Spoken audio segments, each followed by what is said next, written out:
Next sari వచ్చి ఇది purple colour అండి. పర్పుల్ కలర్కి గ్రీన్ కలర్ బార్డర్ వచ్చింది. చాలా బాగుందండి ఈ శారీ కూడా. మీకు పళ్ళు చూపిస్తానండి.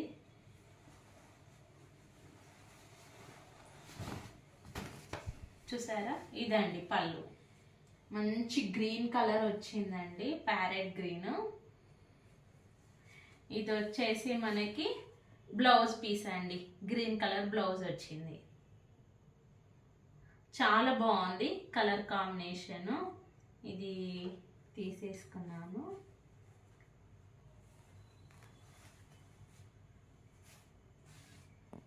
మంచి లీవ్స్ వచ్చాయండి పళ్ళుకి. శారీ మొత్తం ఇలా వచ్చిందండి.